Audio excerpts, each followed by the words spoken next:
Yang satu kita atas penjelasannya tentang hukum jual beli dari Abdul Qadir. Ada beberapa pertanyaan mungkin sangat banyak sekali ini. Pertanyaan pertama, bagaimana kalau kita mau bikin baju tapi harus beli bahan di tukang jahitnya? Bismillahirrahmanirrahim. Pertanyaan pertama, bagaimana hukumnya beli baju di tukang jahit? Selama tidak ada syarat, tidak apa-apa. Kita beli di mana, kita beli kain di mana saja, kita cat di mana saja, tidak masalah. Selama tidak ada syarat nikah. Saat itu dilarang adalah karena tak jual kamu, tetapi jahitnya ke saya. Ini yang mengikat orang, ini tidak diperbolehkan. Tidak ada pertanyaan berikutnya, jual beli secara kredit seperti dealer, mobil atau motor, padahal akan jualnya dari dealer. Kalau cash harganya lebih murah, kalau kredit lebih 10%. Tapi kalau nunggak bayar di hal ini jualnya termasuk riba atau bayar. Ya, itu juga jelas kredit diperbolehkan, tetapi kalau kreditnya itu ada tambahan, kan? Kredit diperbolehkan, tetapi kalau kreditnya itu ada syarat, nanti kalau terlambat bayar harus nambah, maka ini masuk riba. Masih pertanyaan pertama, semisal bank suruh bayar tes atau nyicil banknya, apakah ada bank syariah? Maksudnya dia beli tapi bank yang beli cash, dia hanya bayar ke bank nyicil. Jadi seperti apa ya? Yang jelas sekalian, Itu orang ketiga. pihak ketiga boleh menjual ke orang ketiga. Pihak ketiga ini dikatakan boleh atau tidak boleh kalau dia belum mengambil barangnya, belum dibeli atas nama dia, terus dijual kepada pengkredit atau yang mengambil barang, tidak boleh. Diperbolehkan kalau sudah di cash si bank cash ke dealer, terus atas nama dealer, atas nama bank, lalu setelah itu dijual kepada siapa saja dengan cash atau kredit, tidak mengapa. Saya ulang lagi, kalau jelas semuanya perhatikan. Ini benar sekali. Jadi kita mau mengirim barang, terus ke orang kaya. Nah, kalau orang kaya ini mau, maka syaratnya adalah dia harus beli barang dulu. Dibeli barang atas nama dia. Setelah menjadi hak milik dia bebas mau dikasihkan atau mau dikreditkan, boleh. Yang kedua tidak boleh. Bagaimana? Dia hanya bilang, udah ambil barangnya di sana, nanti saya bayar. Itu nggak boleh. Karena apa? Barangnya belum menjadi hak dia. Jelas ya? Tidak ada. Kita belanja di Bakalah atau Kardioli, sering kita dikasih uang baksis. Bagaimana hukum menerima uang itu atau saya? Ya. Mas sekalian, kalau uang itu pertama bukan atas hisab dari harga itu, kayak contohnya ya, misalnya barang-barang itu harganya normal kita jual ke siapa saja, ke dia atau ke yang lain sama saja harganya itu. Terus kita dikasih uang aja, jajan atau uang, ya kan? Maka sebetulnya seperti ini, kalau barang itu kita yang beli milik kita sendiri tidak apa-apa. Permasalahannya adalah kalau kita pegawai. Kalau yang itu kita sendiri, saya sering ke situ, saya ganti oli dan itu mobil saya sendiri. Saya itu tiap bulan, tidak apa-apa. Permasalahannya bagaimana kalau kita kerja di sekolahan atau kerja di perusahaan, kita disuruh belanja. Nah, agar kita sering ke situ sama si toko itu, kita dikasih kelebihan. Dua kemungkinan, kalau kelebihannya itu pertama, kalau kelebihannya tidak ditulis, tidak di harga itu dinaikkan, apa saja? Jadi dipermak. Jadi sama perusahaan ini yang maksudnya harga ini cuma 100, terus diturun di faktura 105. Kenapa? Yang 5 nanti dikasih ke dia. Ini jelas tidak boleh. Karena apa? Ini akan merugikan majikannya tadi itu. Nah, ini kan di Indonesia seperti itu kan. Jadi sebetulnya normal harganya itu 1 juta. Sudah kau kali akhirnya dinaikkan menjadi 1.100.000. Yang 100 ini sengaja memang nanti akan dikasihkan kepada si perantara ini. Itu tidak boleh, jelas haram. Yang kedua sekalian, tetap yang orang yang kerja di perusahaan harga normal, tapi kasih hadiah oleh penjual ini. Bagaimana hukumnya ini? ini adalah miliknya majikan kita. Karena kita kerja di perusahaan. Baiknya ngomong kepada majikan atau perusahaan, tadi saya setiap bulan dikasih jajan, itu lebih selamat. Jelas ya? Ada mengenai isu. Supaya lebih jelas dengan ngomong, nanti anak-anak ini tidak akan diizinkan kan? Ambil aja lah, seperti itu. Supaya kita lebih tenang, bilang aja. Misalnya majikan setiap saya belanja ini masih dikasih isu, ambil aja lah kalau seperti itu. Ini masih bisa dari pertanyaan yang tadi, bagaimana hukumnya menerima uang dari dealer, sepeda motor atau mobil karena kita mengantar orang untuk beli di dealer? Nah, itu namanya simsar. Kalau boleh dengan catatan, boleh kita mendapat uang dari dealer, dari penjual dengan catatan uang itu bukan dinaikkan dari harga yang sesungguhnya. Motor itu harganya 10 juta, karena antum ikut di belakang si pembeli itu jadi dari 10 juta 500, akhirnya 5 dikasih ke antum. Itu namanya merugikan si pembeli kan?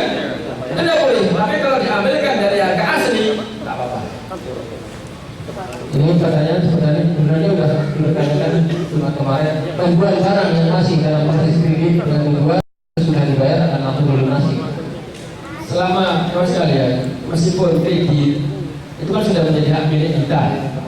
Kita beli barang kredit itu sudah milik hak kita. Karena ada kerusakan pun kita tanggung jawab kan?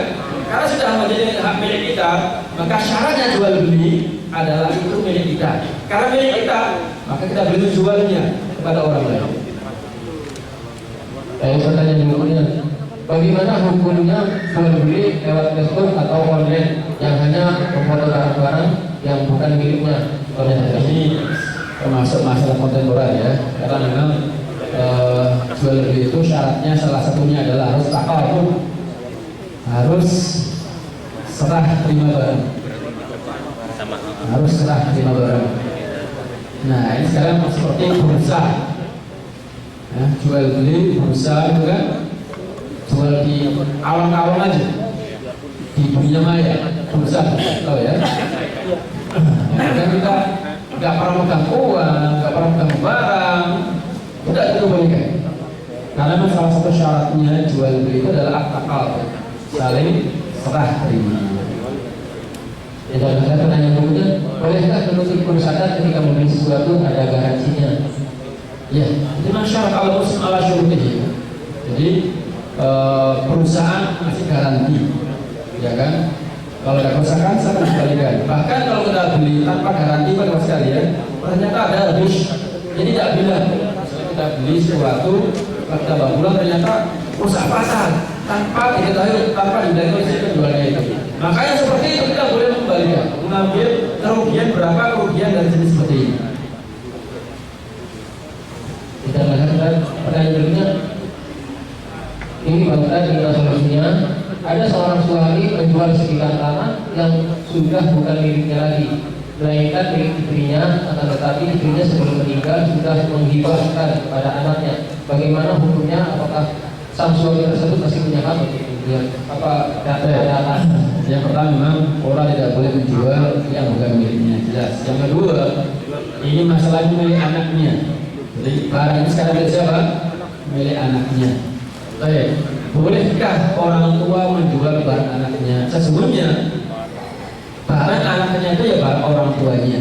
Itu begitu kaidah secara umum ya. Jadi barang anaknya harta benda anak itu adalah harta benda orang tua itu secara umum.